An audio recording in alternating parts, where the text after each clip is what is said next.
Hello दोस्तों, open for learn channel में आप सभी का एक बार फिर से स्वागत है।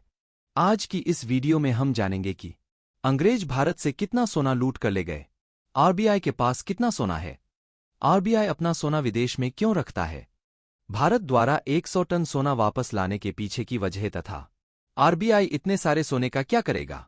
तो चलिए शुरू करते हैं, जिसमें पहला पॉइंट है अंग्रेज भारत से कितना सोना लूट कर ले गए। इसके लिखने में आपको कितने शून्य लगाने होंगे, शायद इसका सही अंदाजा भी ना लगा पाए।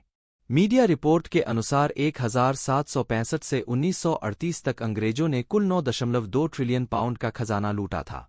भारत से जो कोई भी विदेशी व्यापार करना चाहता था उसे खास काउंसिल बिल का इस्तेमाल करना होता था।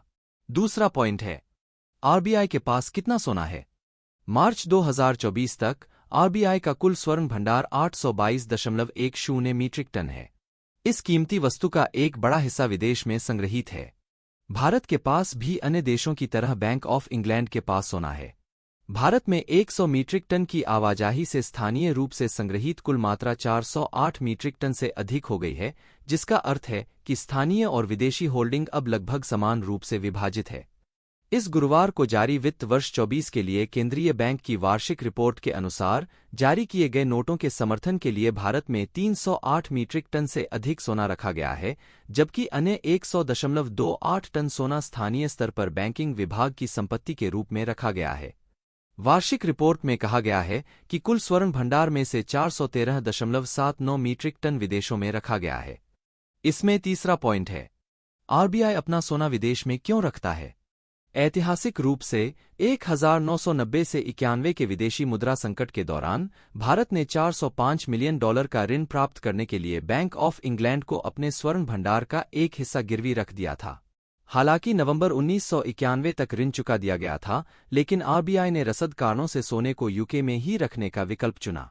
विदेश में संग्रहीत सोने का उपयोग व्यापार, स्वैप में प्रवेश करने और रिटर्न अर्जित करने के लिए आसानी से किया जा सकता है। आरबीआई अंतर्राष्ट्रीय बाजारों से भी सोना खरीदता है और इसे विदेशों में संग्रहीत करके इन लेनदेन को सुविधाजनक बनाता है।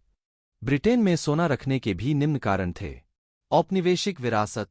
ब्रिटिश उपनिवेशवाद के समय में भारत का सोना ब्रिटिश बैंक ऑफ इंग्लैंड में रखा गया था। यह एक पारंपरिक आर्थिक व्यवस्था थी जिसमें ब्रिटिश साम्राज्य ने अपने उपनिवेशों के वित्तीय संसाधनों को नियंत्रित किया। आर्थिक विश्वास। द्वितीय विश्व युद्ध और उसके बाद की आर्थिक अस्थिरता के समय कई देश अपने सोने को सुरक्षित रखने के लिए ब्रिटेन और अन्य पश्चिमी देशों में रखना पसंद करते थे। ब्रिटेन का बैंक ऑफ इंग्लैंड एक प्रतिष्ठित और सुरक्षित स्थान माना जाता था। वैश्विक व्यापार। अंतर्राष्ट्रीय व्यापार और वित्तीय लेनदेन के लिए सोना पश्चिमी देशों में रखने का चलन था। इससे व्यापार में आसानी होती थी और सोने के भंडार का उपयोग वैश्विक आर्थिक लेनदेन में किया जा सकता था। चौथे पॉइंट में हम जानेंगे भारत द्वारा 100 टन सोना वापस लाने के पीछे की वजह। 2023 में भारत ने अपनी वित्तीय स्थिति में सुधार के बाद बैंक ऑफ इंग्लैंड से 100 टन सोना वापस लाने का फैसला किया। यह सोना 31 मई 2024 को भारत पहुंचा। सोना वापस लाने के कारण अंतर्राष्ट्रीय स्तर पर सोना जमा करना जोखिम भरा होता है, खास तौर पर भूराजनीतिक तनाव के दौरान। पश्चिमी देशों द्वारा रूसी संपत्तियों को फ्रीज करने से विदेशों में रखी संपत्तियों की सुरक्षा को लेकर चिंताएं बढ़ गई हैं। ब्रिटेन से सोना वापस लाने के लिए आरबीआई के हालिया कदम से संभवतः ये चिंताएं झलकती हैं। वित्तीय स्थिति में सुधार। भारत की विदेशी मुद्रा भंडार में काफी वृद्धि हुई है और अब वह अपने ऋणों को चुकाने में सक्षम है। सोने की कीमतों में वृद्धि। हाल के वर्षों में सोने की कीमतों में काफी वृद्धि हुई है। सोना वापस लाने से भारत को अपनी संपत्ति का मूल्य बढ़ाने में मदद मिलेगी। आर्थिक सुरक्षा। सोने को एक सुरक्षित आश्रय माना जाता है। सोना वापस लाने से भारत की आर्थिक सुरक्षा मजबूत होगी। इस प्रकार सोने को वापस लाने का निर्णय विभिन्न आर्थिक, राजनीतिक और रणनीतिक कारणों से प्रेरित था, जो भारत के राष्ट्रीय हितों को सर्वोपरि रखते हुए लिया गया। अब आखिरी पॉइंट लेते हैं, आरबीआई इतने सारे सोने का क्या करेगा। आरबीआई सरकार के परामर्श से स्थानीय स्तर पर रखे गए सोने का उपयोग स्थानीय सोने की कीमतों को प्रबंधित करने के लिए कर सकता है, खासकर गोल्ड एक्सचेंज ट्रेडेड फंड जैसे निवेश उत्पादों की उच्च मांग को देखते हुए। यह रणनीति एक मजबूत स्थानीय बुलियन बाजार विकसित करने में मदद करती है, जबकि यह सुनिश्चित करती है कि सोने का भंडार देश के भीतर ही रहे। आरबीआई ने अपनी सोने की खरीद में उल्लेखनीय वृद्धि की है।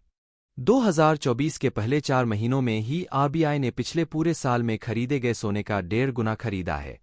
यह आक्रामक खरीद आंशिक रूप से वैश्विक स्तर पर केंद्रीय बैंकों के बीच डॉलर की परिसंपत्तियों में विश्वास में गिरावट के कारण है। अमेरिकी ट्रेजरी विभाग के डेटा से पता चलता है कि गैर अमेरिकी केंद्रीय बैंकों की अमेरिकी ट्रेजरी बॉन्ड की होल्डिंग मार्च 2023 में 49.8% से घटकर मार्च 2024 में 47.1% हो गई है। वित्त वर्ष 2024 में आरबीआई ने अपने भंडार में 27.47 टन सोना जोड़ा, जो पिछले वर्ष के 794.63 टन से बढ़कर 1.5 टन हो गया। यह कदम विदेशी मुद्रा भंडार में विविधता लाने और मुद्रास्फीति और मुद्रा अस्थिरता के खिलाफ बचाव की व्यापक रणनीति का हिस्सा है। घरेलू और अंतर्राष्ट्रीय स्तर पर स्वर्ण भंडार रखने और प्रबंधित करने की आरबीआई की रणनीति तार्किक विचारों, बाजार रणनीतियों और भूराजनीतिक जोखिमों से प्रेरित है। हाल ही में यूके से सोने की वापसी आरबीआई के अपने स्वर्ण परिसंपत्तियों की सुरक्षा और उपयोग के लिए दृष्टिकोण की गतिशील प्रकृति को रेखांकित करती है। दोस्तों, इस वीडियो में इतना ही। अगर आपको यह जानकारी अच्छी लगी हो तो इस वीडियो में एक लाइक करके अपने मित्रों तक शेयर करें ताकि उन्हें भी जानकारी मिल सके। इसी तरह और भी नॉलेजेबल वीडियो देखने के लिए चैनल को सब्सक्राइब करके बेल आइकन को ऑल पर जरूर सेलेक्ट करें। धन्यवाद। जय हिंद।